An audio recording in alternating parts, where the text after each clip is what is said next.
Hello, welcome back to Type 40 extra video exclusive content with me, Dan Hadley, Birmingham's king of the geeks, and whoever was silly enough not to tell me they were busy. And this time ready for some fun and some games. I've got Sarah herself, starry-eyed girl, back in the house. Do people say in the house anymore? Is that really sort of naughty speak? That's it. Yeah, you're showing your age and I don't. We were both showing our age, yeah.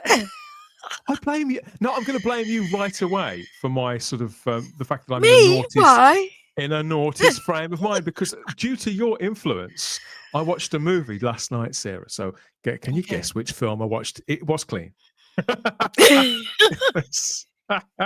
So it was this. So I went back in time to the noughties and got very naughty with a couple of people, one of which spent an alarming amount of the film, more than I remember, in the nudie Rudy. So apart from that, it was really good. It was 28 days later. Yes. Yes, of course, because the new one it's out now. I think it came out last week. Well, I hope that's not out again. I hope he manages to keep his dignity and tuck it away in the next one. This is Cillian Murphy before he became famous as a Peaky Blinder. He's in this. Indeed. Yeah, this is the one that put him on the map, I think. I think it could have been. In terms of films, yeah. It was the first time I ever saw him myself. I saw a bit too much of him for my liking, but there he was. With Naomi Harris as well, who I knew as a Tomorrow person and who would eventually become a Miss Moneypenny person. But no, it was great. And I watched this largely because of a conversation that you and I had, because you're excited about the new film coming out. I am, yes, because it's Danny Boyle is back at directing and Alex Garland has written the screenplay, which he didn't for the previous sequel. So yeah, I'm very interested to see. This one. Yes, I watched that one. But yeah, no, my son Josh is he's into his horror phase now.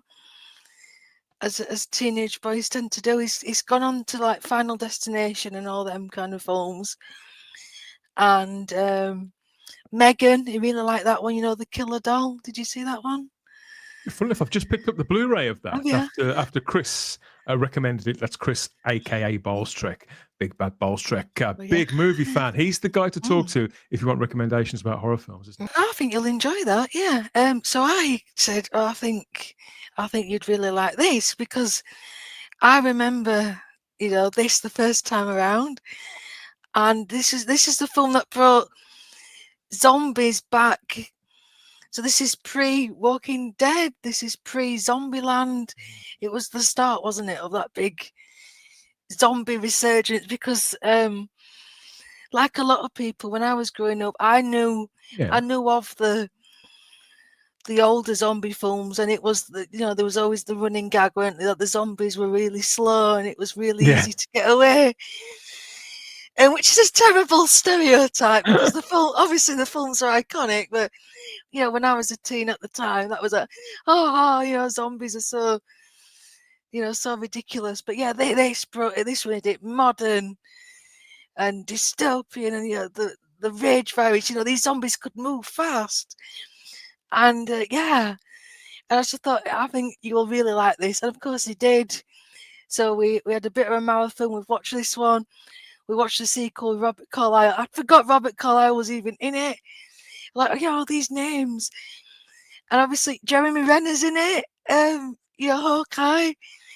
So that was kind of blowing his mind as well. So we're really pumped. Because people still say pumped. I'm a really uncool mum now, so I don't know what the cool words are. You're cool with me. I mean, firstly, I've never been entirely sure whether it counts as, or at least in the back of my head, I was never sure whether it counted as a horror film or as a thriller, because although the elements of it are very horrific, and I think I've turned into a right wuss over the years, because that first 5 or 10 minutes, we see the monkeys being experimented on. And even though I've just watched it on a DVD, and this is really ropey picture quality now, standard definition, I think the Blu-ray, there's a Blu-ray or 4K, which apparently is sold out, but it really is showing its age in that respect. But I found it quite difficult to see the animals. And I know, all right, yeah, big, I get it. Yeah, no, you're right. It is harrowing. So there's that. Yeah, it was is really, horror. that's the right word. It was very harrowing. And as it went on, there are horrific things that happen. But it's the way that the kind of the zombies, the infected, they sort of pile around the place, don't they? You know, like a migrant trying to steal your mobile at a train station. That's what it reminds me. Yeah, it's weird going back to it. It's not even so much surviving the zombies. It's it's more like the human condition. You know, like the first place Jim goes to, it's a church, and it's packed full of bodies. All these people seeking sanctuary in a church, or the old couple that I think it was his parents that killed themselves. Yeah, and so he finds them in the bed and clutching things a picture like of him. yeah, and then obviously when you get that, do we spoil it? I mean, it is an old film, but yeah, when you find out that Christopher Eccleston isn't the salvation, what he seems, what he's turned into to make his men survive. He's kind of like, oh, he's the real monster. Is it the zombie in the courtyard? Is it Major West? And it's all very clever. What a nasty man. And obviously, this is pre-Doctor Chris Eccleston. This was a couple of years before he got the gig. Well, I had to go and look it up because I wasn't sure. I watched this when it first came out. I watched it in the cinema as well. I watched this when it first came out, but I couldn't quite remember when it was. My children were very, very young and all that kind of thing. So it's all a bit of a bit jumbled up in my head. I couldn't quite remember. I went to see it in the cinema, but I wasn't old enough. I snuck in. You snuck in. Sorry to make you feel old. Jesus. I feel like positively ancient now. But this was one of a cluster of films that I remember. I remembered seeing Chris Eccleston in. I loved him so much in Cracker. And in my view, obviously Danny Boyle also made the fabulous Shallow Grave, which had Hugh McGregor in it and various other people. Yeah. And in my view, Chris Eccleston was like, he blew everybody away in that film. So yeah, I couldn't, in my head, I couldn't remember which one of the two films he was in, whether it was this one or 28 Weeks Later, because I hadn't seen them for so long. Turns out this one came out in 2002, so it was earlier than even I thought. I got it in my head at 2004. Obviously not. I was almost amused listening to the character that he plays because he's high up, he's a major. He has got an RP accent, and just hearing it come out of Eccleston's mouth, it's so strange. I mean, obviously he can do accents in an actor, but because can he though? Because it does quite a lot in the film. But I can forgive him that because he's great. It was possible, but because one of his big, his USP is his working class roots, and the fact that he came on to play the Doctor was that I'm going to take it away from that middle class RP, bring him right down to earth. So yeah, it was quite amusing to hear. Like, well, you can do it. It'd be interesting though if he'd have taken that accent and played the Doctor like that. Would it have worked? I don't think it would have done. Probably not. Coming out, seeing his face, but that accent. There are some things. I think there are some things that actors like Chris Eccleston can do better more convincingly than others. And I've heard him play accents, but I just think he loses his grip on them. I think he's all about the performance and the truth of the character. And so for him, putting on an accent could perhaps be a little bit of a barrier. I'd love to meet him. I think he would see it as inauthentic to do that. So yeah, I would agree. He must have done, because he's played it. He's done period roles, hasn't he? He was in that Elizabeth film with Kate Blanchett, and lots of things he's done. Yeah. So I would imagine, but then again, that's also very kind of Shakespearean, isn't it? Yeah, you probably love all that as well. But yeah, obviously pre the comeback of Doctor Who and the sort of the surge of interest, I suppose, in family genre programming, movies like this sort of came in from the margins, really. And 28 Days Later was a huge mainstream success, wasn't it? It's one of those films that you watch and you think, oh, what about if it was me? Yes. It's a very simple conceit, isn't it? What about if I woke up in the stark bollock naked what would I do, and how would I react when I, how much suspicion the other remaining people that I would come across? And Doctor Who, I suppose, taps into that sometimes. But yeah, I think it's a wonderful film. But of course, me being a Doctor Who fan, I couldn't help. I was watching it. Couldn't help but think that there's something missing. Don't know what. that was the spin-off we never knew we needed. We are absolutely incorrigible when it comes to this sort of thing, doesn't it? Yeah, London Bridge doesn't look right unless there's a couple of one or two Daleks sort of kicking around on there, rolling around on there. Well, I mean, you could say, the point of the Daleks, they are the rage virus. That's all they want to do. You could say that. So, yeah, aside from that, but that kind of thing, it's the way that we sort of amuse ourselves, isn't it? And bother our kith and kin with. But yeah, I'm in more of a sort of a noughties frame of mind lately, due in no small part to the 20th anniversary of New Who, as we've been calling it. I think we have to accept now that it's sort of called New Who, simply because, well, firstly, because they've made a hash of everything after a certain point. So it's very easy now to have these sort of cut-off points.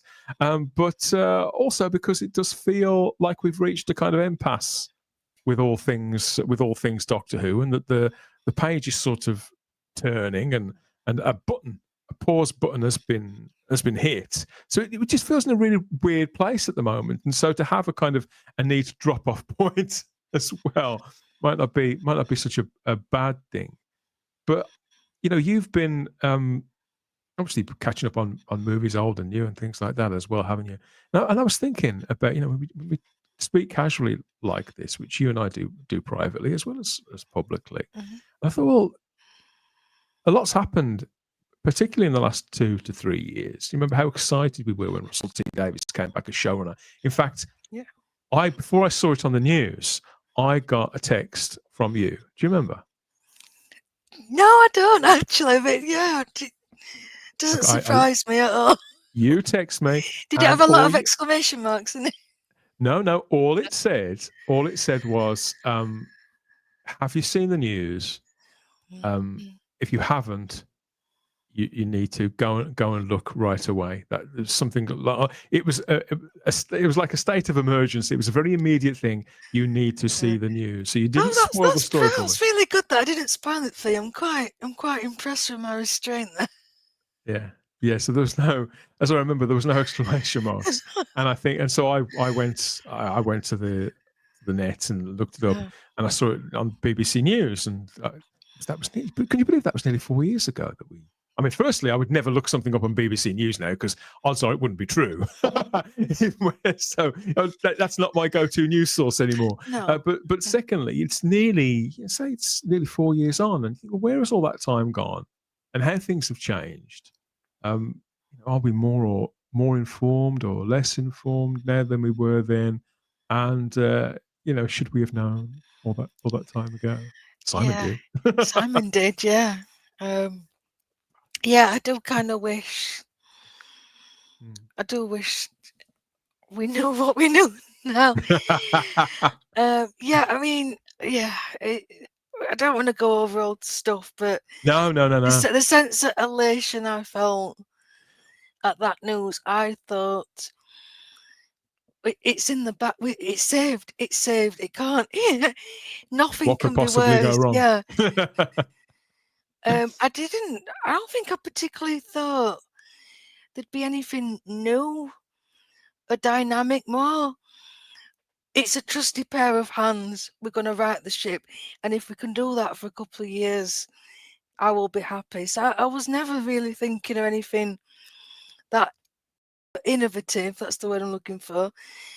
Yeah. Just, yes, we're going to be okay.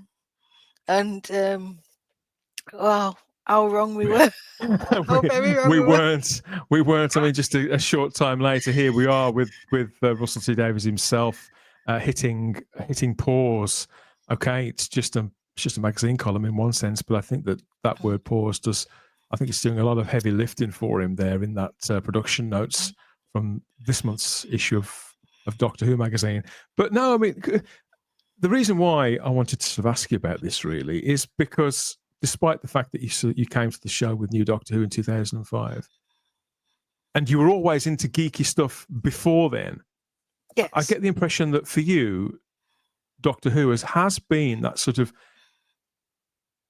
gateway drug into so much genre, TV, and movies. And so when that distance started to emerge between what you wanted in there and up there from Doctor Who on TV, when it started to sink in with you that those wants weren't going to be met, you weren't going to be satisfied by what was going to be on screen, you didn't, you vented a little about it, but you actually did what's probably the most sensible productive thing to do is you simply went and found other things to do, didn't you? And rather than to sit and sort of languish and wallow in, I mean, you've always been very forthcoming with your opinion, but you know what I mean. You've always well, there's this going on, there's that screening, there's that's up on Netflix. You haven't wallowed in this at all. No, well, the thing is, it was so easy to go down that route, and I understand any fan that has gone down that route. But for me, it was, there's only so many times I can bang that drum. And I'd been through it with the Chibnall and Whittaker era, and I don't want another 3 years of feeling like this, because it does affect your mental health, because your escapism is just getting eroded away. Doctor Who is a big part of my escapism, but it was everywhere. It was Star Wars, it was Star Trek, it was Marvel, it was Game of Thrones. Everything is being eaten away. Everything's being infected by the rage virus. Yeah, back to 20 yeah. days later. Yeah, so and I can't do this again. I really can't. So it's like, well, okay, well, what am I going to do about it? And I just decided I'm not going to let these people that are supposed custodians of the things that we love, I'm not going to let it ruin what I love. I'm just going to put it to one side, and it is hard to do. It is a skill. It takes practice, and I'm just going to laugh. And that's been my advice. I mean, lots of fans have spoken to me in this community, in the Type 40 community. Panelists have talked to me. They've been really stressed out, and I've had to say, you do have to kind of take a step back and just laugh at the silliness. And the thing is, nobody can take away your memories of this show. They can't. Russell can't. You grew up, and it's even, I know it's worse when, you've been a child and you've grown up and you've watched Doctor Who all your life. Russell cannot take away what that show meant to you when you were a child. He can do what he likes with this nonsense, but the only person who's got the power to do that is you. So don't let him. You kind of have to siphon it away. These memories are precious to me. I'm going to keep this to myself. So I just went back to classic, because for me, I don't feel that it is tainted. I think it exists in its own kind of bubble. I went back right from the beginning. I started with An Unearthly Child, and I've watched a story or two every week. Really? I didn't know that. And I found the stories that we can't get. I went and bought the BBC radio collections. I went on eBay, or the novels. I've got the novel of Marco Polo. I've got the radio collection, so at least I can hear it. I know there's there's some recons as well. Obviously, there's Ian Levine stuff, what he's doing. So I've been, very slowly, I've been able to kind of piece together the stories that I haven't been able to watch. And I've just kind of finished last sort of 2 months ago. And it's just been wonderful, because things I didn't finished a complete rewatch of the classic run, Jimmy. Yeah. And I've watched stories I've never watched before, like Delta and the Bannerman. We'll do a show about that. And Ghostlight, I've never seen Ghostlight, and I think it's the most wonderful stuff. I think that's the finest story of the 80s, I think, probably after, Legopolis, Caves of Androzani, but I would put Ghost like that level. I just thought, wow, I just can't believe McCoy got nipped at the bud when he was coming out with such bangers like that. Yeah, I just thought it was amazing, and it made my head hurt. But yeah, no, I've been enraptured by the storytelling. Yes, I can proudly say that I have watched or listened to every Doctor Who stuff of the classic era. But yeah, proper Doctor Who. You've been on a pilgrimage, haven't you? I have. I've got more into Big Finish recently. I mean that's a pilgrimage in itself, because there's so much out there and trying to figure out what really I just kind of like. I just have to kind of go, right, which story did I like, which Doctor do I like, and kind of. Because even though you and I speak all the time, most weeks we have at least one conversation. I hadn't worked out that was the pattern, that was something you were consciously undertaking. And yet, looking back, when I think about some of the messages that you sent me, it has all been in order. Yeah, I think McCoy. I've been very thorough, yeah. But the question I wanted to ask you, because obviously I'm coming out now of the other end of it, and I've watched every bloody minute of every sort of contemptible piece of propaganda that's been put before us, and every bit of sacrilege that Russell T Davies has inflicted upon long-term fans.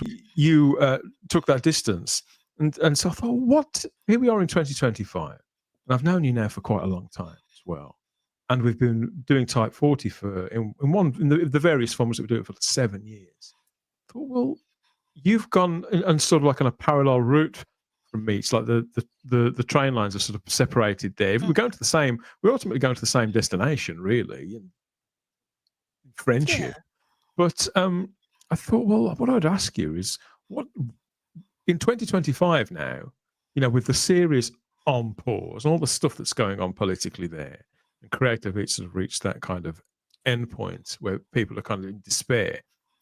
Aside from that, your position has been as a spectator to it all for the most part. That's what I've noticed in the conversations you and I have had. So I wanted to ask you, what does Doctor Who mean to you now in 2025? I get the impression it isn't just memories. You've just said it's not just something that you used to like. You haven't let it just sit there. What does Doctor Who mean to you in 2025? The whole difficult question. Life. Is that really sad? No. I'm still very much a active participant. It's that thing of, any things that I've witnessed on screen, what people have told me, like the shows I've watched, are just not interested. It's not Doctor Who for me, so I just find Doctor Who elsewhere, and there's plenty of it about. I mean, our community, they're so creative, they're so clever. The fan art, the drawings, the Tom with his models, the Davil Joyce and Mid-Journey. I've been enjoying watching what they've been creating. To me, it's always going to be part of my life, and I want it to always be part of my life. I can't imagine not being a Doctor Who fan. But I know that if I just go on what's on TV, it's going to drive me mad. I don't want to be one of these people that can't move on in life because the show's not on TV. And it doesn't have to be that anymore. I understand it. For the wilderness years, Doctor Who wasn't that accessible. You were still waiting for episodes to be released. I'm lucky. I've got the internet. I've got YouTube. It's all at my disposal. We were at the mercy of what was given to us, offered to us. Yeah. They obviously we had to pay as well. So whatever was offered to us, in what form, in which order, as chosen yet again by by someone else. They were deciding how we were getting it, when we were getting it, and how much we were going to pay for it. Whereas Exactly. the experience has completely changed now. We are 30 very years on. much, you're at the mercy of what Still you consumers, I could suppose. have. But Yeah. Well, I suppose we've just got more control. We've got more choice. More things are free. I mean, I don't view the wilderness years as this dark, dismal thing. And maybe that's naive of me because I wasn't, I was only a child at the time. But you fans, you kept it together with what, the fan projects and the convention and everything. So I don't see any reason why we can't continue that. So I just think, well, just because Russell and the current custodians in inverted commas are pressing pause doesn't mean that we have to. So I'm not really upset. I mean, obviously, well, no, that's a lie. I'm mad at what he's done. He's made a complete hash of it, but I'm not. I'm not going to pop a blood vessel about it. I've got other things to do. I do say roll my eyes. Well, I'm a little. I'm amused by the way in which history is sort of being rewritten a little around the wilderness years, because it was long and dark and rather miserable. Was it really? Without the pulse, without Doctor Who being alive and present and relevant in popular culture and screening new episodes. It was far harder than I think people are getting an over romanticized view of it. Not just the people who weren't there, but people who were there too. Because I think Doctor Who fans, even though we can be argumentative in particular, we are generally speaking quite an optimistic bunch. Mm-hmm. And so we're choosing to look back on the wilderness years how we wish to remember it. To quote The End of Time, how we wish to remember it. Because there was books, there was this, there was that, there was the other. But the simple fact is that not all of that was for everybody either. So we were all able to find something. The wilderness years was that which one made of it. It wasn't quite how it's being portrayed now. That doesn't mean to say I think people should be afraid of any time that could be in front of us where Doctor Who's either not on screen or not in production at all. There are other things to life, but I think it would be irresponsible of me to say that it's no big deal and that it doesn't hurt and you don't miss it. I missed it really, really badly, and I know that I'm far from alone in that. But I also know that regardless of whether any of us were enjoying those final years of the classic run or not, or whatever we thought of the TV movie and the political and creative storm around that, that the time away was what it needed, because there wasn't any, as Simon Horton says, there wasn't any love left for the show. It had all dried up, and that's kind of the situation that we're in now. When I hear, because you go to various screenings of various movies, not just the old stuff. Like you say, you said to me, it's 40 years of this, it's 50 years of that. So I'm going to a screening with my family and all that kind of thing. And it's lovely to hear and to witness your enthusiasm. So there's that side, but there's also the Doctor Who side as well, where I'd got the impression you were you'd found your own groove and you seemed very content with it as it was. But of course we're all arriving at the same place together, really, whether we've been watching the current stuff on screen or not. We're all as people who are attached and invested in the brand to one way or another, we are all sort of carried by that tide to some degree.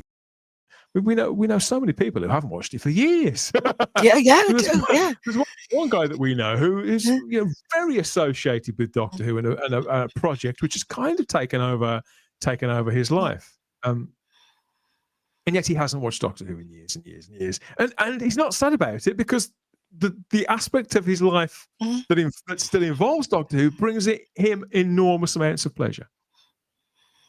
So I like to think it as kind of like the the Linda effect. You know, in Loving Monsters, the gang, they all come together because they want to find the Doctor, but then they end up just doing their own thing. They're just hanging out.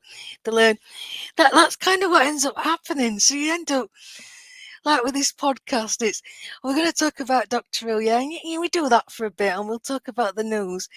But then it's like, well, how are you? And then you find out about people's lives and their families and what else they like doing. You end up like me with my baking or Simon's band, and you just find out like one of your friends is obsessed with Wicked and and Jonathan Bailey, you know. Yeah, you'd never guessed through looking at me, would you? Yeah, exactly. And yeah, and it gets thing, you know, that's you know, it is. It's the friendships you make, but it all comes back to this love of Doctor Who. But you know, it doesn't. It would be lovely if we could just have Doctor Who on the screen and we're all, you know, raving about it. I mean, that would be wonderful. I mean, I wish I could feel like I did when those 60th anniversary specials were announced and Neil Patrick Harris was announced as the toy maker, we're going to see Beat the Meep. You know, I was up here. Yeah, everybody was giddy except Simon.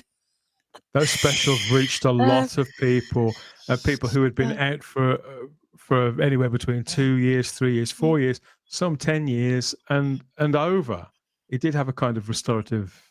But to have that goodwill squandered, and obviously, and now we know it's the tip of the iceberg because we still had that. Well, maybe. But there I am complaining that people over romanticize the wilderness years, and I'm about to romanticize that.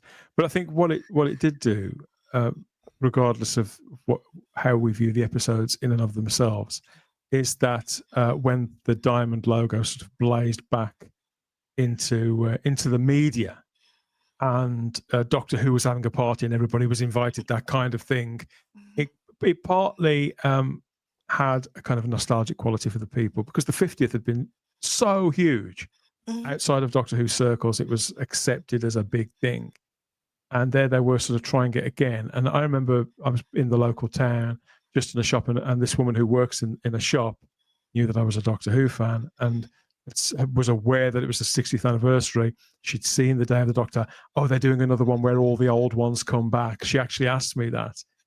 All the old ones come back. You know, I don't know if she could have been talking about the five, but she must have been aware that there was a history of them doing that. Yes. It wasn't just because having said that, all the old ones. There's only one of the old ones in Day of the Doctor. Well, two, I suppose, if you count Tom later on. So she could have been talking about from her own childhood, but she was aware that it hadn't just stopped there. Is what I'm saying. Yeah. The awareness, the broader awareness, was still there, and it sprang to life, and the viewing figures sort of reflected it to some degree or another. And we were there, like, all, despite reservations, it was sort of all hands on deck, and yeah, it all sort of came back. Classic fan. Yeah. I remember when the trailer came out for the 60th. I was at my in-laws. It was the Sapphire wedding anniversary, and they were a big party.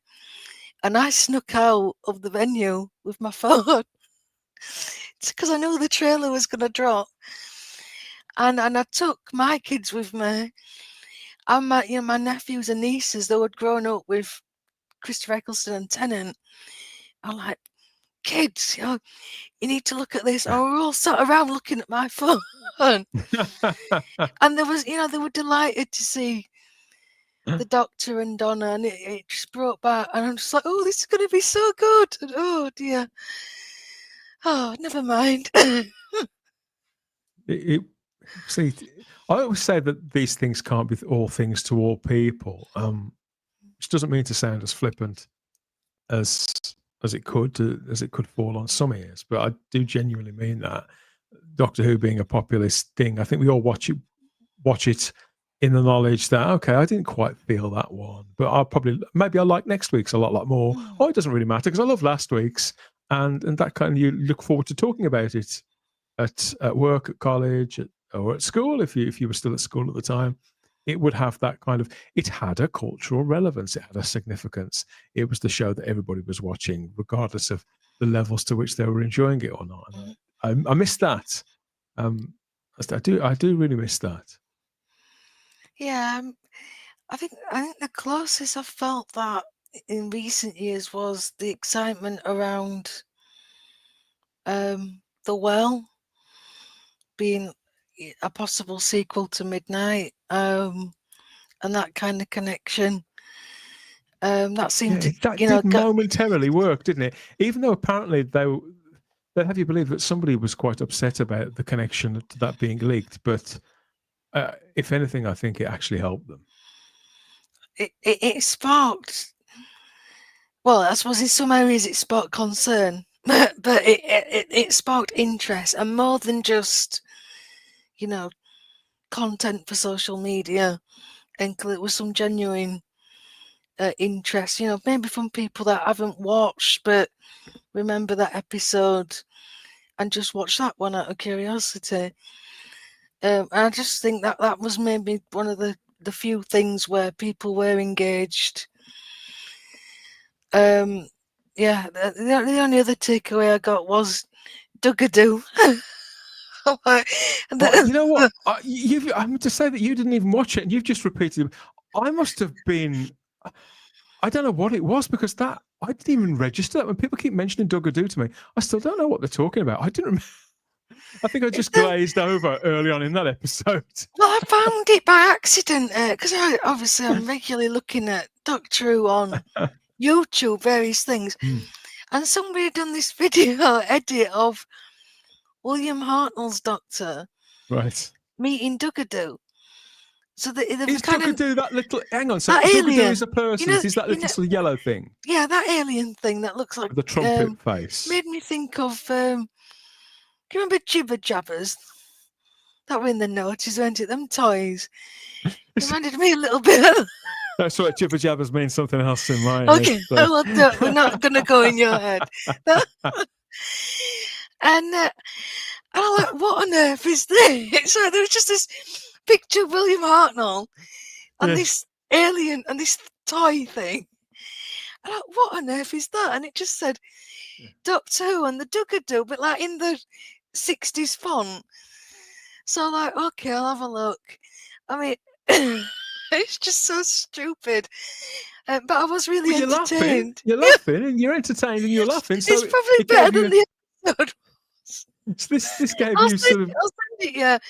But yeah, just to see these clips of Hartnell, and then So this gave you like 90 seconds of Doctor Who joy. It did. What that says about me, I don't know.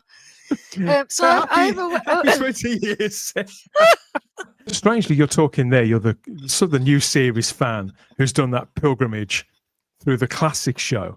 I'm about to do something sort of the other way around. I'm the classic series fan who is about to go back to the beginning of New Who and watch it all again in theory, mainly because I bought this nearly 2 years ago, and I've never opened it. I was going to make an unboxing video, which I never got around to.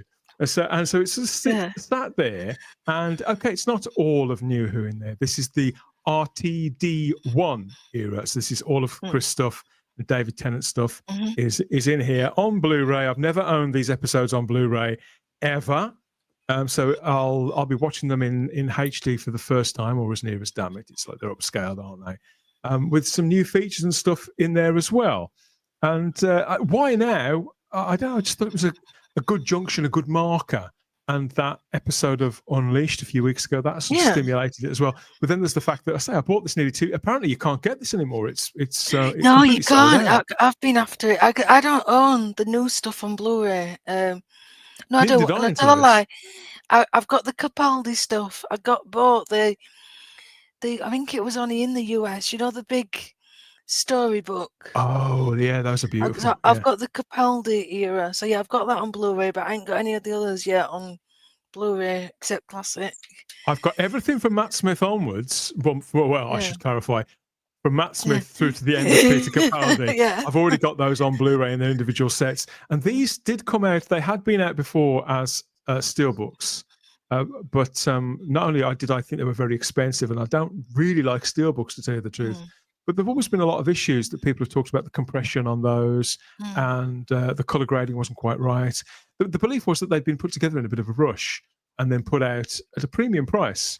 But these were completely ground up, brand new, remastered upscales. So this is the best they're going to look for the time being. I haven't technically I've double dipped, but I hadn't. I've only ever owned them on DVD before, so I thought, well, fair enough, I can go with that. So yeah, I thought whilst I'm still picking away at the classic series, and I watch it sort of piecemeal, depending on what we're going to be talking about on the podcast or whatever takes my fancy. Watching something in a kind of linear way, when there's so much about New Who, sometimes people, particularly if Charlotte mentions a Matt Smith episode to me, it's like in A Town Called Mercy, for example, where so and so said to whatever, or Rory said to her, and I've got no idea what she's talking about. I can't remember a bloody word of any of it. So I thought, well, I'll start from there. I mean, I know the Chris Eccleston series really, really well, almost as well as I know some of the classic stuff. Yeah. But after that, the momentum of it, knowing it was back every single year, most years, it's not that I couldn't keep up. It's just that there was always something new. There was always something new to process at such a quick rate, with Doctor Who, Torchwood, and Sarah Jane all in the equation. And even in the Moffat era, I've got various other things going on then as well. And so I didn't have time to stop and sort of smell the roses so much. And I certainly didn't have time to go over and watch each episode like a dozen times in the way that I would have done in the classic era. So yeah, that's what I'm going to do. I'm going to that's really cool. Yeah, myself in Russell T Davies and Stephen Moffat's efforts there.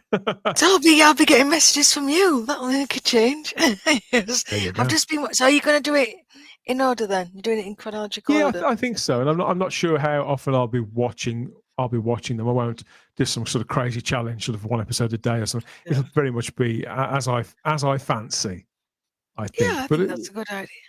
It's because when I look back, and when I look at the lineage of Doctors as well, I think to myself, well, I can't imagine Doctor Who now without those that came afterwards. Even though I always say that my Doctor Who did end in 1989, very sadly. You can't have it. I think we kid ourselves that the series was in constant production for like 60 years. It wasn't. Yeah. And that gap without it did hurt. The divide was and is there.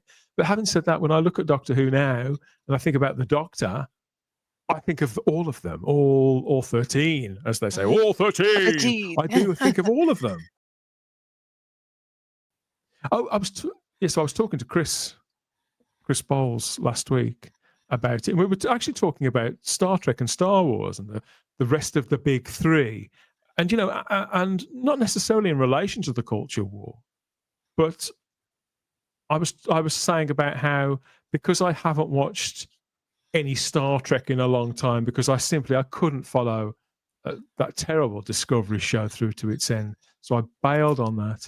And aside from Strange New Worlds, which I do still kind of like, and that one season of Picard, I've left everything else alone. And so now what I find when I hear the word Star Trek, I think of the things that I used to think of when I think of Star Trek. I think of Captain Picard and Number One. I think of Cisco and Jake and Odo and Quark. I think of Kirk and Spock. I think of Khan and all that kind of stuff. So all that's very back in the forefront of my mind as representative of what Star Trek means to me. And despite the fact that I have been present for the whole, watching that car crash on BBC One for let's be honest, for the full 8 weeks, it wasn't great. I've watched every frame of it. When I think of Doctor Who now, it's all of this. It's all there. It's all included. There's no bad aftertaste to any of it all, and I think if I sat around and tried to analyze as to why, it would probably spoil it. It would be self-defeating. I should just accept the fact that there isn't and seize the day, really, seize the opportunity to revisit as much of it as I can. And where better to start than look back at London Bridge, Sarah. Back at the beginning. Well, yeah. Back at the beginning. Yeah. Yeah, oh, I think this is wonderful. I think it's delightful. I have so much love, especially for this first series. To me, this is it'll be interesting. You know, when you've got to the end of this series, we'll have to do another catch up, like a debriefing, because to me, it's about as close as a perfect series of TV you can get. I think maybe Matt Smith's first season might come a close second. And obviously, and you know, there's a lot of parallels between them. You know, there was a lot riding on both of them. Those first ones of the era. But yeah, I think it's wonderful, and it is, to me, it is Doctor Who. Whether that's you see it now as a continuation. I know there's lots of people that don't. They see it as an aside or as a Yeah, there are no wrong answers. reboot. But it doesn't matter. The point is that those four men are part of it. They are the Doctor. You know, then you know, anything after Capaldi, that's kind of up to you. But yeah, no, just seeing all of those faces, I just get happiness. You know, it's the happy times. Yeah, all of them. You know, there's something to love in all of them. There's Doctors I didn't realise I liked. You know, at the time, I've made no secret of it. I never rated Peter Davison's Doctor. I know. You nearly unfriended me. I know. No, I never. I never. No, I never no, feel that way about I'm people's joking. doctors. I'm joking. I always kind of viewed him quite weak. What I remember was it was quite. It was almost too human. But I've since gone back and when rewatching his stories, and there's some brilliant stories in there I'd not realised, or maybe I needed a bit of space. I think Tom Baker was so alien that anyone to come after that would seem very, very. Well, yeah, demonized. obviously he'd got big boots to fill, and again, Colin Baker and McCoy, I never really connected with them, but I found something to love. I can appreciate what Colin was trying to do. And McCoy, that series 24, like, what a buffoon, but as you call that, but now I love season 26 in particular. I hold that up. I think I love, or even Battlefield. I know some people think that's like the weakest story in there. I love Battlefield now. It's one of my absolute favourites. I just think that entire season, I think that is as good as the Tom Baker stuff. I really do. Yeah, so it'll be interesting to see your reevaluation of the modern Doctors. I can see. I'm quite excited about that. I'm really excited to talk about that now. Yeah. Well, I've had a I'm so Charlotte will be as well. Yeah. For the first 12 years of New Who, I had the best time with it. My children growing up with it. Me, I won't say rediscovering my love of Doctor Who, because I'd never fallen out of love with it. I'd never not continued to watch it or talk about it. But in the intervening years, what I found is that even though I was talking about it, the amount of people who were willing to talk back, even in a negative way, to tell me how shit they thought it was. I'm not bringing that back, are they? Back there now. Even that started to die down. You got met with a blank face. Doctor, what? How tragic that is. Sometimes it was a relief, but most of the time it was quite tragic. And now, of course, it's far, far from that. But yeah, for that first 12 years, despite the frustrations, I enjoyed it all immensely. I enjoyed it so much that I never really had much of a chance to say to stick my head out to the passenger side window and have a look back at how far we'd come, how far it had evolved, and and really think about, really process the episodes in the way that I had the classic series. Yeah. So yeah, I'm looking forward to revisiting as much of it as I possibly can, popping it in my rotation alongside classic episodes of Dallas and my 100th rewatch of Men Behaving Badly and all the other sitcoms that I've never watched Dallas. I know of it. I know. I've never lived. But I've there's a lot of it as well. There's a lot of seasons. I didn't realise how long when it. What have I been watching recently? Other than Doctor Who, I've started watching this detective series that Gary Akers has got me hooked on.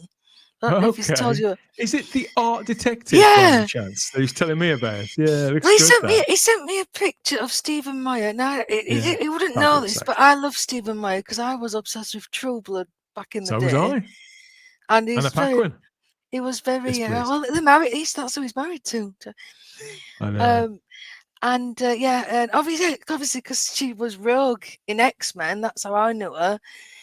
I thought Stephen Meyer was absolutely gorgeous as this vampire. I mean, Bill's a bit of a rubbish name for a vampire, but you know, it's not very exciting, is it? But yeah, and he said, look at this guy. He's playing this detective, and he's got this kind of coat and waistcoat on, very much like the Matt Smith purple coat, you know, the Willy Wonka thing he had. But obviously an older man in it is like, he'd make a brilliant doctor. And I was like, I know who that is. I used to fancy him. I'm like, yes, he does look very doctorish. And he said, he's in this new detective series. It's called Art Detectives. So he's working for like this heritage thing. It's like a specialist division of the police that looks into like art and Art Force. That's better. But it sounds really bland. It isn't. It's actually really good. I've watched the first 3 episodes, and he's got this sidekick who's quite an attractive woman. You'd quite like her. And she's kind of like, she's a police officer that joins him. She's kind of like, imagine Mandip Gill, but actually being good. I've imagined. Oh, yes, carry on. Yes, imagine Mandip Gill, but being a competent police officer. Okay. And she's very attractive. I'm going to show her a picture. You'll like her. Well, they'll be looking at a picture of her. And they work together. They work together, and there's none of this dressing him down. And she's the bestest ever. They're a team, and he's very doctorish. And it's just like, and I'm like, I want to see these two play the next Doctor and Companion. I mean, obviously she makes all the tea. We've got to be sensible about these things. That sounds really good, and I know that Gary's a real Anglophile, but actually Gary's a very cultured man. Come to think of it, that probably he's doesn't. Very cultured. If he gives a suggestion, I will listen to it. Whereas I will just give him the most random stuff. He got into Wallace and Gromit over Christmas. You asked him, have you tried Bachelor Super Noodles? He had this mission to watch all the Wallace and Gromits. He loved it. So I was like, well, if you like them, you've got to watch Shaun the Sheep. Absolutely. But what he didn't realise was not only is there like movies, there's all these seasons of Shaun the Sheep, and then there's a spin-off for CBeebies of Timmy Time. It's like, Sarah, I draw the line at Timmy Time. Oh dear. So I got a bit enthusiastic there. I love Timmy Time. I died to watch Timmy Time with my 2 I don't think I've seen Timmy Time. I think that could have been after mine had grown up, or depending on what year it was. But yeah, we love Gary. We do love Gary. Yeah, he has very good taste. So yeah, so when he sent me this, I'm like, oh, now I've got to watch this, and now I'm into that. Well, I met a friend of mine for lunch, and he's like, oh, well, if you like Doctor Who, you'll really like the Tomorrow People. So now I've got to look at that. And I take it seriously. That said everything right. I could hear the fear in your voice. Look, if you've sat through some really ropey stuff watching classic Doctor Who, if you've held that course, then you should. Having said that, even I needed 3 attempts in the end to get through the classic series of the Tomorrow People. He said the first series is the best. Probably just watch the first series. the first serial, in my view, is absolutely fantastic. I wouldn't say it's. I say I wouldn't. Don't want to lift it up to be something that it's not, because it is. It was a very definitely a children's serial in the way that Doctor Who was a family serial. But it's very, very well made. I think there could be a review coming up of that. All right. I think we'll have to look at that at some point. So you're going forwards, and I'm just going more and more backwards. I'm just going to live in the 70s. Well, I haven't told you about the other stuff I've bought, but yeah, there's probably a conversation for another time. But I do mostly watch old stuff that I've seen before and stuff that I haven't. And it can be genre stuff or other stuff, as long as it sort of hits the right spot, really. I mean, I discovered Columbo only a few short years ago, and I'm still only about halfway through it. But I just watch one here and there, and they're all new to me because I've never really seen them. And I think there's a formula to a show like that where I think even if I watched one a week, I think I'd see through it. And so I watch one probably once every 4 or 5 weeks. And I just sort of gradually, I can watch a Columbo tonight. It's that kind of thing. And you've sort of in the time in between, it's like meeting up with an old friend when you see Peter Falk's Columbo. It's a wonderful show. I've got a theory that Sylvester McCoy, when he decided, when he gradually sort of worked out that he was in it for the duration and they weren't going to fire him, I'm of the belief that Sylvester looked to Peter Falk's Columbo to some degree to inform him how he could fill the role of the Doctor. And I've thought that for a little while, but when I watching more Columbos, I'm more and more convinced. Particularly when I look at stuff like the Happiness Patrol, that last 5 or 10 minutes when Helena is trying to get away to the airport. That's like a classic confrontation from the end of a Columbo TV movie. Yeah, I never thought of it like that, but yeah, you could be onto something. She effectively gives herself away, doesn't she? She does. Not as having committed a crime as such, but of having a heart after all. And so the Doctor doesn't really need to say that much. He just needs to get all the pieces onto the board where he needs them to be for everything to play out in the way that he wishes it to. So yeah, that kind of thing. It's funny that you bring up the Happiness Patrol. It's quite fresh in my mind from watching it, but I did have this theory. I can't know if I told you not, where Russell's 2-part finale of this series 2 is basically a really crap version of the Happiness Patrol. Go on. Well, so you're right. So you've got Conrad is basically Helena controlling everything. Okay. You got the Happiness Patrol arresting people. You've got Anita Dobson going around arresting people for having doubt. Yeah. You've got what's she called? Shirley Bingham. All that dispossessed underclass. Well, they're like basically the pipe people, aren't they? Have you noticed that Russell T Davies, now naming his characters, the more he goes to great lengths to make the names sound like normal everyday people, the sillier they actually sound. Yeah. Shirley Bingham. Shirley Bingham, Ruby Sunday, Cherry Sunday. I'm like, that's a dessert. I'm like, what? It sounds like a dessert or an OnlyFans girl. Yeah, well, I'm not going there. Yeah, you got Fifi in the tunnels. They've got Omega coming out of a tunnel and eating people. And I'm just like, and Shooty's got the bowler hat on and so like Trevor Sigma. I was like, it can't just be me, surely. Maybe I'm overreaching now. No, I don't think you are. I'm just like, the more I think about it, he's just ripping it off. Except, the Happiness Patrol weren't exactly subtle, but I mean, come on, compared to the reality world. I don't think subtlety has ever really been Doctor Who's strongest points. And that's why I think on the odd occasion where it is very subtle, why it is so effective. It's like, oh, he really means that. Yeah, that's been a theory of mine for a little while. We're sure that Doctor Who will return. Is that a threat or is it a promise? In the meantime, Sarah, it's not the end of the world if it doesn't really, is it? We've got so much that we can look back on, to rewatch, to listen to read, and certainly here to talk about between you and I and you and everybody else that's out there. We've covered a lot of ground in the last hour or so. We have, yeah, it's been good. Yeah. One last thing, I've got to show you this before we go, because this is perfect type 40 content. I went to B&M the other day. I love that shop. Other shops are available, and it wasn't for figures, although I did have a quick look. But I did find this.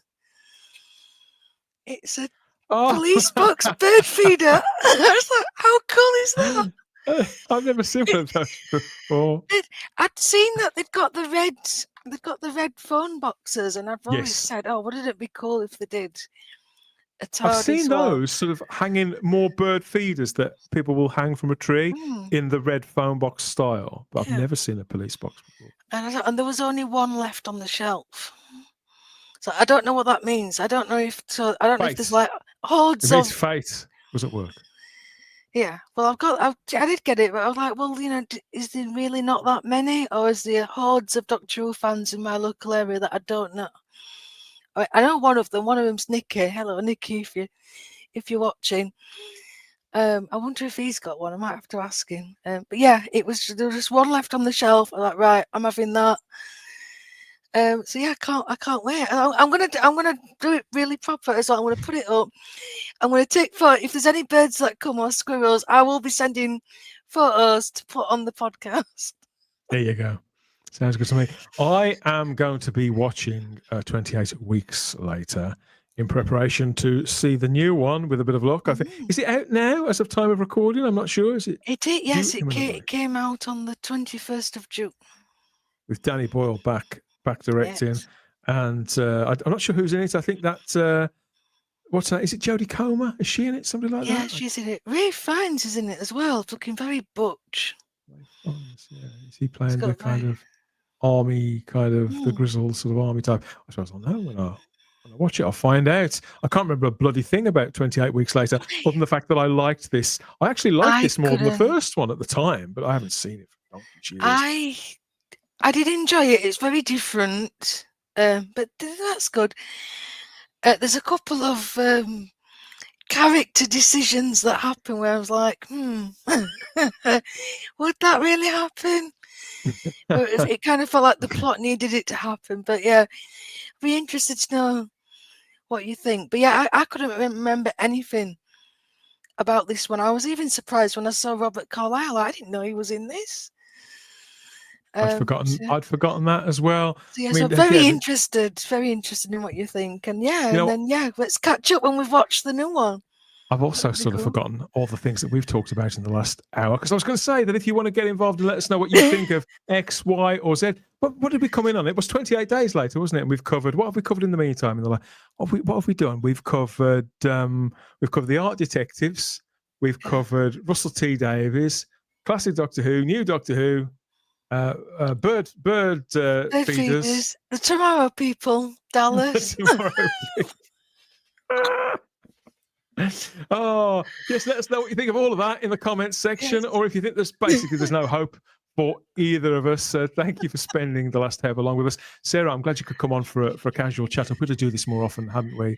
And they go, no, don't do it again. Will we run out of things to talk about? I don't think so. I think we'll find something. I think with all this lot to reflect back on, the odds are against it. Okay, let us know what you think of all that in the comments. We'll catch up with you soon. Bye bye. Cheers, Sarah. Bye bye. Bye bye.